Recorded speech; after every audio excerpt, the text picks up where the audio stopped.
Hey everyone, and welcome to Almost Cancelled. I'm Peter, that is Connor, and we are going to talk about Travellers Season 1, Episode 3. It's called Aleksander. Full spoilers for the episode as always. I think we're still in let's discover the rules of what the time travel is, the rules of what they are allowed to do, but also just a sense of really learning who the characters are and what the setup of the show is. And I'm not saying that as a complaint, but I think we again learned a lot in this episode about how they work and how their rules work. Yeah, obviously we're getting the idea. We got Protocol 6 last episode, but now we got Protocol 3, I believe it was, and Yeah, you're kind of getting some ideas of firm things they can and can't do. Yeah. Not because they physically can't, but because they're sticking to rules. Yeah, they're not allowed to kill anyone, but they're also not allowed to save anyone. Like, if they know someone's going to die at a certain date because they're from the future, they're not allowed to intervene because it could ripple to other things. My argument with that would almost be, but surely you changing anything to ripple is still causing more Yeah, ripples. I mean, I'm sure they said when they stopped that bomb, it was like 11,000 people Yeah. that just got saved. And it's but how can? But we can't save this one other person. For all you know, one person in that 20,000 people might be the next Hitler. Yeah, you don't exactly. know. So It does seem a bit of a strange rule. It's like, well, I mean, I guess that's kind of something we'll explore because they talk about how the director is the one who picks and chooses. How does he pick? Why does he pick? Is he a good person or is she a good person? What are the motives of the director? That's something we can certainly explore. And maybe it's just a simple case of it's been mapped out, or maybe they tried certain things before, so they're trying the opposite. And because we've already established that when something changes, they expect another message. Maybe if it doesn't work out. Yeah. So maybe, we know what happened when someone. We already know that the explosion works, not having it. So we're okay letting it not happen. Kind of I don't know, Yeah, we kind of went through it last time, didn't we? Yeah, the variables have already been examined, so we know they'll let it pass. Whereas the other things are more random because they don't know what the offshoots are going to be and so on. So that was good. And Philip, I was actually questioning early on in the episode why Philip goes to the funeral of his his host body's friend who died as well. In the night he was going to die of a heroin overdose. I don't understand why, because they've definitely established that they don't have the memories of the people that they've taken over. So I don't understand why he went there. But it became clear throughout the episode that he's actually got guilt anyway, because the whole he could have phoned the police and saved them is still true. It doesn't. That's not different because he's a different person. He could have still saved them. Yeah, and obviously their orders are, while you wait, resume your host life. And that's something that person would have been expected to do. Or not in this case because of the specific circumstances. Well, you know what I mean? His parents aren't exactly happy to see him there. Well, sure, but he'd still be expected to be there. Yeah, from some people, but at the same time, I could completely understand why he just wouldn't go because, he is responsible for his death. That you'd understand why he'd be unwelcome at the funeral. It makes a lot of sense.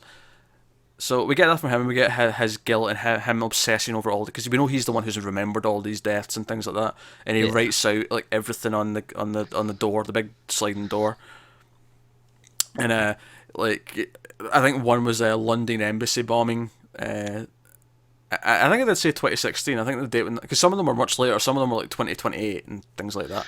Which tells you that can't be every death. Obviously, it's just these big events. Oh, he even says that at the end. Yeah. But it tells you for a couple of things. Obviously, these are the certain events, but also they're expecting to be here for quite a while, perhaps, if they've researched such a time period, it's not just a short term period that they've researched. It's funny you say that because I assumed it was forever. Oh yeah, I mean, I got that. I was getting that feeling. I assumed there was no going back. I assumed that once you came here, you're here forever. That's just the rest of your life. Yeah, I was getting that feeling, but it was the way, maybe they hadn't researched all of that because their target missions were only in the this few years. That's why they were sent back to here. So the fact that they've, 10, 15 years ahead is what's also researched. Well, maybe the big events, maybe the 15 years away events or bigger things that he'd know from history, just casual history. Could be, yeah. We know various, we'd be able to tell you. this wasn't a disaster, but the moon landing, that was this year. Like we'd know that just off the top of our heads. Maybe not the specific date. I couldn't tell you the exact date, but No, but plenty of people could. plenty of people could. People who are aficionados, or certainly this guy who seems to be a historian and seems to be good with all this stuff. He would know that kind of thing. Whereas all the people that are in the this year, this couple of years, seem to be of the smaller variety, because he's actually went through that and memorized it, because this is when the main chunk of our mission's going to be, kind of thing. So that was interesting. Small tidbit that I liked in this one is they're continuing this idea that a lot of our food and drink isn't available in the future, and Grant is like, can we try vegan food tonight, honey? Because maybe he's not comfortable eating. Yeah, I also love in that scene that he clearly doesn't know how to tie a tie. Yeah, that's just something we don't have anymore. Yeah, in the future. Like that ties were one of the first things to be lost by the looks of things. Him wanting vegan stuff, I thought was amusing on its own, but I like it a lot more that Trevor is the opposite, where he's actually like, "Oh man, this is great.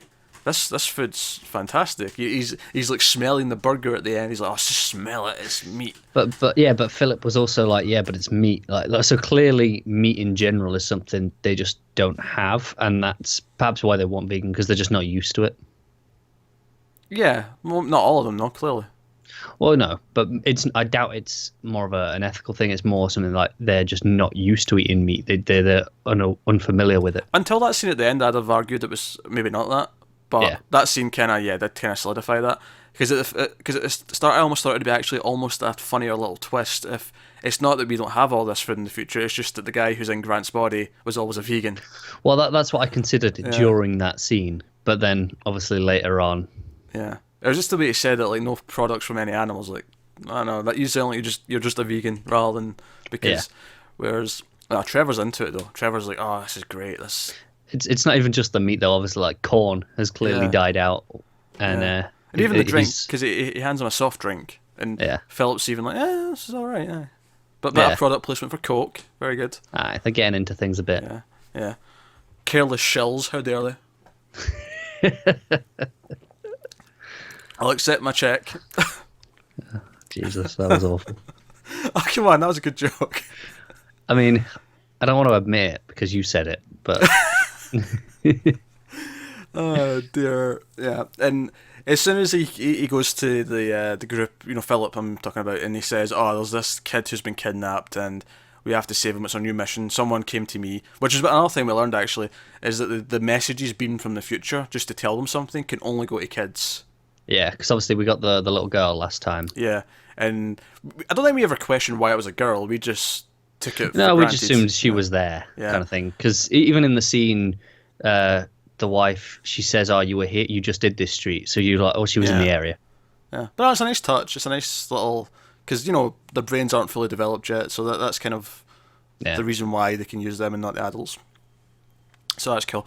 But yeah, so he goes to the group and he's like, "Yeah, this kid's been abducted," and I immediately got he was making this up, because the way Grant was questioned, "Why would they go to you? Like, this isn't protocol," and it's all been about protocols, as we've heard. Protocol this, protocol that. So they go out to this farmhouse, and this sort of hick couple who have seemingly in the past abducted kids and ended up killing them, because there's skeletons in the basement. Yeah, I think there's only one in the basement at the minute, but they're obviously planning on doing it to more. Well, they found one. I mean, who knows how many? Well, no, I think he says that one already died, and then this one was the next, and then they were gonna do it to 3 more or something. But whatever, it doesn't really matter. The point is that they're killing kids, and they are. And this is kind of a little bit of a problem that I have with the episode. It never tells us why. I mean, sure, maybe it doesn't matter. But I don't have a problem with that. I don't care. I don't know. I just feel like if you're going to go on this little thing, I'd like to know something about the story. I don't have a problem with that at all. I really couldn't care less why they're killing the kids. If it's not important, it's not like... What's important is the dilemma it presents to the group and the morals that are at play. I don't think it actually matters why... I get that, but I think I'd have liked to have seen Philip question them as to why are they doing this, instead of just trying to stop it, to kind of get into that moral debate. Maybe. I don't know if he'd want to do that necessarily, though. No, maybe not. But no, so and it's interesting that when the kid, like, you know, turns on, because the director in the future is aware that this is going on, you know, somehow, because probably because they saved him at one point and now they've learned it in the future, so he's trying to stop it now by beaming back into the kid. Yeah. And the kid's like, no, protocol, blah blah blah, you're in breach, you're off mission. And, you know, Grant is immediately like, no, we need to go. Like, he's ready to drop. And it does present an interesting question, because you wonder what's going through the rest of their heads. You know, what's Marcy thinking? What's Trevor thinking? What, you know, are they all okay with this? You know, what are they willing to live with? Because even though they're all saying, "Oh, we shouldn't be intervening," when they're, you know, in the base, it's but like now they're in the place. The kid is in front of them. They could walk away and let this kid die. Exactly, it's another thing when you're actually in the room with the person who's going to die, who's innocent. And I thought that was an interesting dilemma for them all in a moral sense, and that's why the ending, I think, is really, really curious, because Trevor, as he was going up to the wall of all the dates and incidents, I was like, I wonder if Trevor's going to kind of like start like helping him, and they're going to keep doing this, but do it smarter, not get caught, because, you know, Grant already caught them, because the FBI are getting these like anonymous tips, and they traced it to his IP address. It was like so obvious what it was. Yeah. And I was like, you just knew he was onto it already, like, to a degree. Yeah. So, you know, like that. So when he walked over, I was like, oh, maybe they're going to like team up on this, and they still might. Like, that's not necessarily disproven, but it was more specific. Trevor looks at it and goes, I know this person, and, you know, that's the end of the episode. And, you know, is it the girl who was being bullied? Is it his girlfriend? You know. Yeah, maybe one of the teachers. Yeah, maybe one of the teachers. Yeah. Yeah, I mean, you assume it's one of the people we've seen him with. Yeah, I mean, because obviously he's only learned so many people's names. And at that since point, he's been here. Is that when he goes over to Philip's side because it's someone he knows and maybe has a personal attachment to? Maybe not now yet, but maybe by the time the death is meant to happen, has he grown to care for this person? Yeah, I think if that is the case, the logical assumption who it would be the girl who was being bullied. Yeah, because you see him just kind of breaking away from the girlfriend, because, you know, I kind of love this, because obviously in the first episode when we seen her, he was like, oh, I need you to help me discover who I was. Like, I've forgotten so much, you know, and he uses the brain damage or getting hit as an excuse. And now he's like, nah, forget it. I'm not being that anymore. Yeah, Can't do it. It's because, yeah, he's learned how much of a bitch she is, so he's like, you know what? Nah, you're awful. That's not. He's like, clearly just like, no, I don't want to go back to being that. Yeah.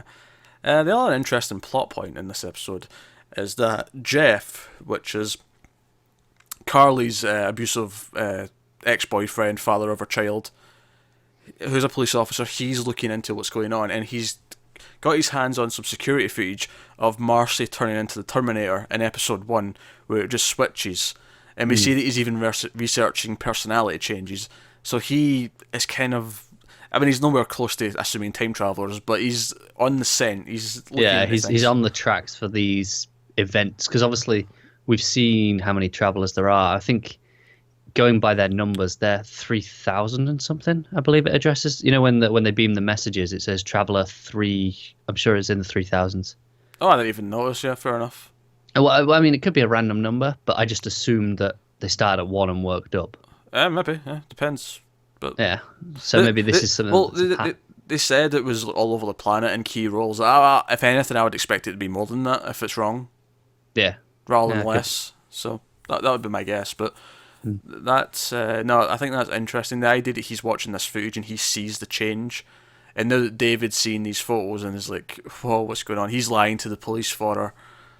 You know, again, it's building that relationship, and his reaction again when she realizes, "Oh wait, there was already an MRI. I don't have to do it again." Oh yeah, it's good. Yeah, the hospital. She just kind of runs off. Yeah, it's fun. But I thought it was another good episode. It wasn't as exciting or tense episode. No, but there was, again, lots and lots of world building. It's really setting it up that I feel like by the time we get to the back third or so of the season, we can really dig into some high concept, big events. Yeah. I'd say even less than world building, this one is more character building, because it's setting up no, Philip has to get over this addiction to heroin. You know, he has to deal with this, and the team know about it now. And I think this was the right time for them to find out as well. Like, they could have dragged this out more. It could have been quicker. Like, I think, like, Agents of S.H.I.E.L.D. would have had them finding out at, like, halfway through the last episode. other shows would have dragging it out for like another 6 episodes. This was like the perfect kind of... Yeah, I get it, because obviously it felt right with Marcy knowing her recognizing it because she's trained to. Yeah. And then it naturally having to come out to the rest of them. Yeah, because of what he does, like, and it's a consequence, and you almost feel like Grant's about to like punish him or take him off the team. It feels like he's about to be benched. But then she's like, no, he's feeling extra depression and extra emotions because he's on this withdrawal. This is part of this. It's not really his fault, and it'll be interesting to see if, even once he is kicked the addiction, can he still maintain the aloofness that he's supposed to have? Does he feel it? Does he still feel the guilt? Does he still feel the moral ambiguity of everything they're doing? Yeah. So that should be interesting. I think it's an interesting thing to explore. Yeah, I think this show has actually surprised me in having some really strong thematic ideas presented early on that we know we can get to and actually dig into quite well by the look of it. Yeah. Just some small bits with Grant. Like he's got his FBI buddy who he was meant to go play squash with and forgot. Well, didn't forget. He never knew. He never knew, yeah. And just little details like that. They go to the gun range on Monday. Something else he didn't know. He used to be a crap shot, but now he's hitting the head every time. I liked him forgetting the password, but then obviously when he asks, he plays it like, oh no, you got caps lock on again. It's just a thing that even though it is just him messing up, it almost seems in character to those around him. Yeah. No, just little things like that. There wasn't a whole lot of Carly in this episode, but I will say I do like the idea that she's the soldier and that she's the one that keeps all the guns, because she pulls out that big trunk of and it's like just like an arsenal. Which makes sense because we've seen her being the one to be physically training and wanting to be fitter. The others have kind of just accepted their bodies for the most part. Yeah, you almost get the impression that if Trevor walked up to Carly with the big cheeseburger, like he did with Philip at the end, she'd be like, hell no, get that away from me. Just slap it out of his hands. What you kidding, son? Come on. Let's stay in shape here.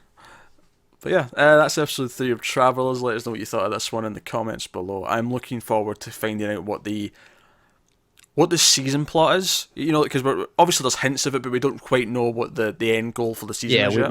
We want to know what the director's plan is. Yeah, and I'm sure that's something that'll probably bleed out as we go through the season. So I'm looking forward to that. So yeah, like and subscribe and all that stuff. Helps us out a lot if you do. Thank you very much for watching, and we will have a couple, 2 or 3 of these tomorrow. So we'll be rolling them out a little bit quicker than one a day as we've done, because it's been Christmas and stuff and we've not had the time. But so yeah, starting tomorrow, 2 or 3 a day. So thanks for watching, guys. We'll see you next time.